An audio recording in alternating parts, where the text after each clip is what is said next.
السلام عليكم ورحمة الله وبركاته. أهلا بيكم في حلقة جديدة من حلقات قناة دبري وفري مع شيماء. طبعا الصورة خير دليل. النهاردة إن شاء الله يا حبايبي هنعمل مع بعض الفسيخ بطريقة سهلة جدا وبسيطة، وإن شاء الله ناجحة معاكم كلكم إن شاء الله.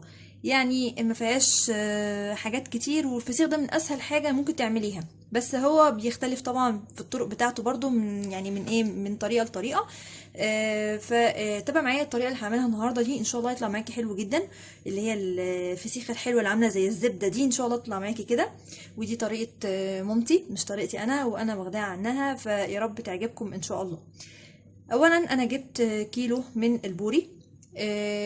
ما تكتريش عن او ان هو مثلا انا جايبه ده الكيلو 4 سمكات. ما تجيبيش بقى كيلو 5 أو 6، هيبقى صغير ومش هيبقى حلو. ممكن تجيبي الكيلو 3، يعني ممكن تجيبي الكيلو 3 أو الكيلو 4 زي ما أنا عاملة كده. برضو حجم السمكية لحد ما حلو، مش وحش، خلي بالكم، يعني حلو جدا ومناسب، مش لا صغيرة ولا كبيرة، السمكية وسط. طيب عملت ايه انا دلوقتي؟ انا اول ما جالي السمك ده طبعا بتتاكدي ان هو طازه من النخاشيش بتاعته. بصوا النخاشيش بتاعته هي حمراء، تمام. كل الحاجات دي بتدل ان هو طازه. شايفين هنا برضو الحته دي الخياشيم بتاعته برضو بتبقى حمراء. كل ده دليل على ان هو طازه. خلاص. طيب عملت ايه اول ما جالي؟ اول حاجه حطيته تحت الحنفيه. مش بيتنضف ولا بيتفتح بطنه ولا اي حاجه، زي ما هو بحاله كده.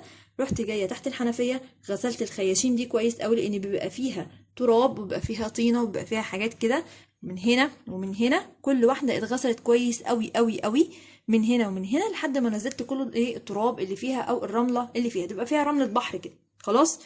دي اول حاجه. وبرده من هنا من الناحيه التانية نفس ايه، كله بقى بالطريقه دي عملته ونضفته تحت الحنفيه. بس انا ايه، حبيت ان انا اوفر الخطوه دي معاكم دلوقتي، ما عملتهاش فعملتها قبل ما اصور.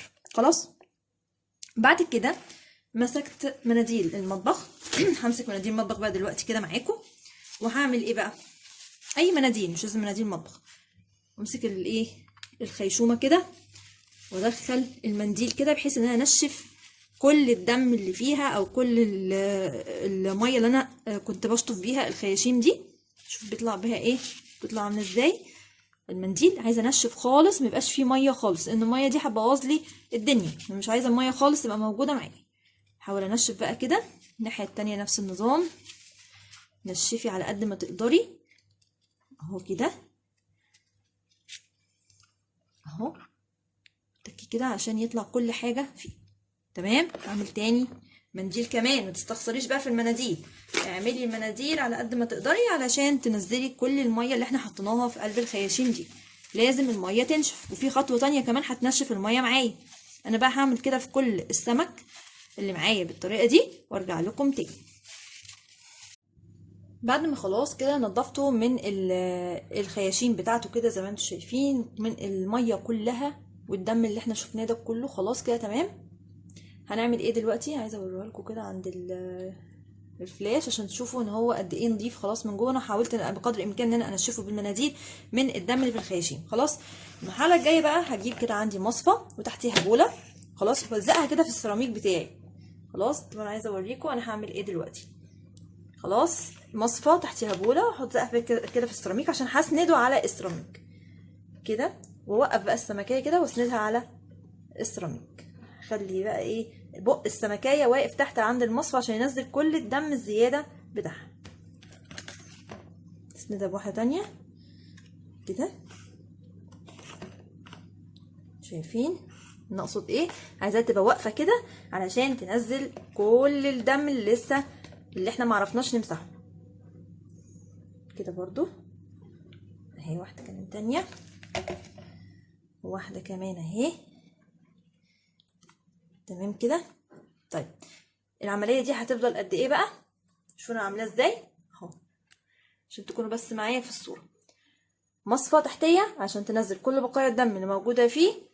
الموضوع ده هيقعد بتاع ساعة ساعتين. انسيه بقى في المطبخ شوية كده. ان شاء الله هتلاقي البولة دي يعني فيها شوية من ايه، من الدم كده. ما تقلقيش، هي كده خلاص هنصفي الدم اللي فيه. دي مرحلة تانية. بعد كده في مرحلة تالتة هنعملها برضو دلوقتي. ده كده خلاص بعد مرور ساعة على الفسيخ بتاعنا، زي ما انتم شايفين كده انا معلقاه كده. في بقى دلوقتي حل من اتنين، يا اما تحطيه في الشمس بره وتغطيه بحاجه، بشاشه ولا حاجه، علشان يعني ينشف الميه اللي هي الخارجيه اللي فيه دي ويتنفخ معايا شويه. يا اما زي هتعملي زي ما انا هعمل دلوقتي. انا دلوقتي وانا بكلمكم مولعه الفرن على اعلى درجه حراره، تمام، وبعد كده هقفله. يعني اول ما يوصل درجه حراره عاليه قوي قوي قوي ويسخن جامد، حوالي مثلا ايه اقول لك ربع ساعه تكوني مشغلاه وهو فاضي على درجه حراره عاليه، وبعد كده تطفيه. بعد ما اطفيه اروح جايه واخده الفسيخ وحطاه فيه. خلاص. طبعا الكلام ده هيحصل لحد ما احس ان الفسيخ بتاعي برد خلاص، وان الفرن برد، فهروح مطلعاه واكمل شغل فيه.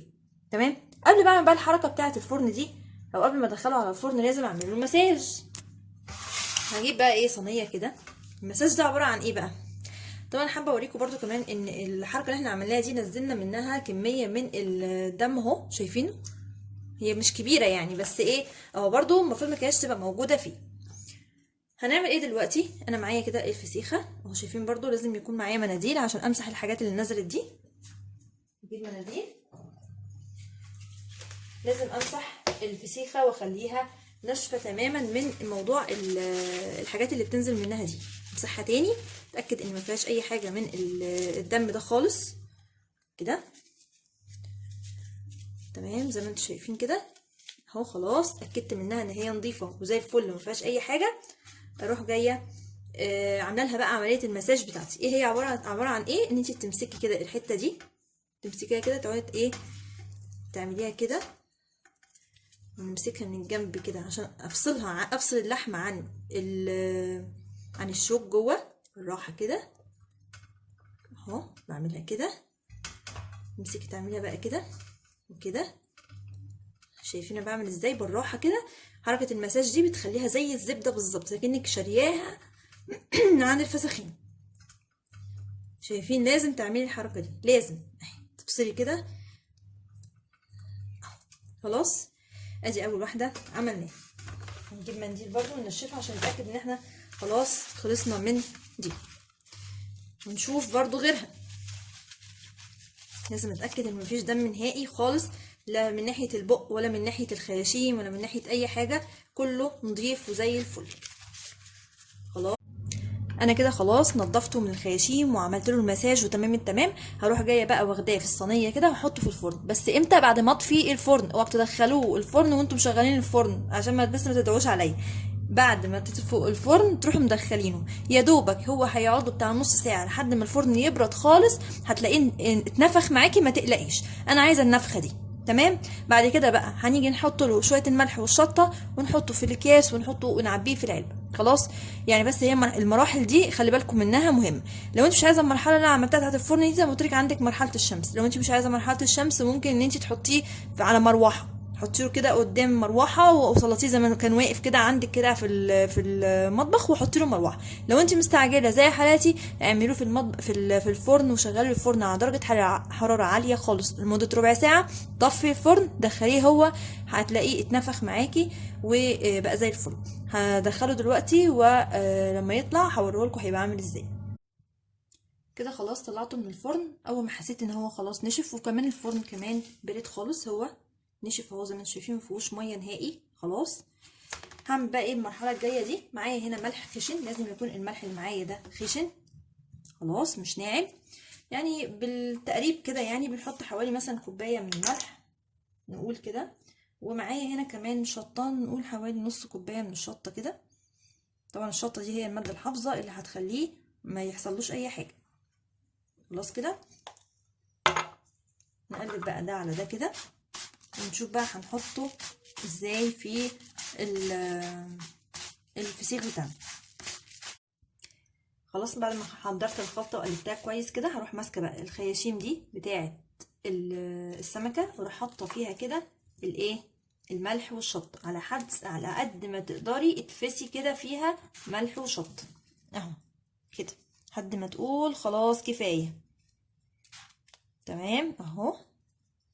الناحيه التانية نفس النظام برضو، احط فيها ملح وشطه لحد برضو ما تقول كفايه، تبقى ايه مفتوحه كده على اخرها.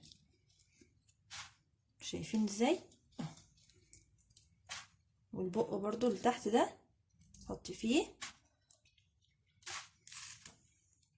اهو كده. بحاول ادخل جوه بق السمكه اهو كده. شايفين بعمل ازاي؟ انا بعلمكم واحده واحده عشان تكونوا عارفين بس الايه الخطوات ماشيه ازاي. خلاص بعد ما عملنا كده هنمسك بقى السمكه كده، نحط عليها الملح كده عكس اتجاه القشر، عكس اتجاه القشر اهو كده. خلاص ملحناها كده من بره ومن جوه وكله تمام. نروح سايباها واخد واحده تانية غير.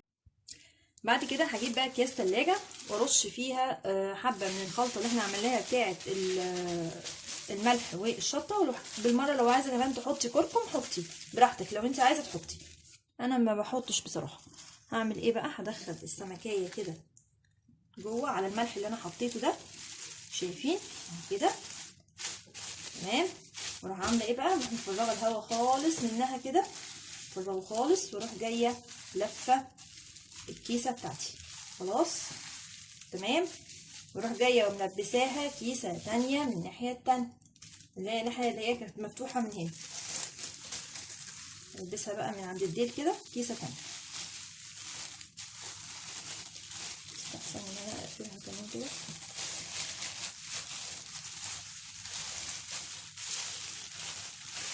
كده. وبرده هفرغ منها الهواء خالص كده، نروح جايه قافله. هنمشي بقى كل الحكايه بالطريقه دي. انا كده خلاص بعد ما عملتهم في الاكياس ووريتكم انا بحط كل واحده في كيسين، كيسين عكس بعض زي ما وريتكم. هحطها دلوقتي في علبه بقى كبيره كده، او في اي حاجه عندك تكون واخده السمكه راحتها كده فيها. خلاص اي حاجه، معدن، ألمونيا، اي حاجه، خلاص بلاستيك زي ما انا عامله. انا هحطها كده. اللي هيحصل بقى كالاتي: انت هتقعديها اسبوع، يعني انت لو عاملاه يوم الاثنين يبقى يوم الاثنين اللي وراه تفتحي عليه. هتعملي بقى ايه؟ هتروحي ماسكه السمكيه اللي هي كانت كده، تروحي جايه قلبها على الناحيه التانية كده. بس هو ده اللي انا عايزاه منك بقى. بعد اسبوع تعملي الحركه دي، تروحي جايه قلبه السمكيه اللي هي كانت وشها كده، تروحي خليها كده، ودي برده كده، ودي كده، ودي كده. كل السمك تقلبيه الناحيه التانية عشان الميه اللي نزلت منه تطريه. لو انت سبتيه على جنب واحد بس هيبقى الجنب اللي تحت هو اللي طري، والجنب اللي فوق ده هيبقى ناشف. خلاص طبعا ده هيتفتح عليه بعد اسبوعين، يعني احنا هناكله بعد اسبوعين، لكن هتفتح عليه بعد اسبوع تقلبيه وتقفلي عليه تاني. وتكملي كمان اسبوع، بعد كده تبداي بقى تاكلي فيه. يعني يا دوبك دلوقتي تلحقي تعمليه علشان خاطر شم النسيم ان شاء الله. كل سنه وحضراتكم طيبين. خلاص حاجه تانية عايزاكم تعملوها برضو، ودي برضو مهمه جدا وبتساعد في نجاح الفسيخ. تجيبي كيسه كده تانية، انا فاتحاها اهو، حطاها فوق بقى الفسيخ بتاعي تمام. وجبت ازايز ميه، حاجه زي تقل كده. ما عندكيش ازايز ميه حطي طوب وحطيه في ورق فويل، وغلفيه بورق فويل او باي حاجه وحطيه، او حطيه في كيس. معايا هنا ازازه مليانه ميه، واحطها كده فوق الفسيخ عشان الفسيخ بتاعي ينزل ميته، يبقى في حاجه تقل فوقيه اهو.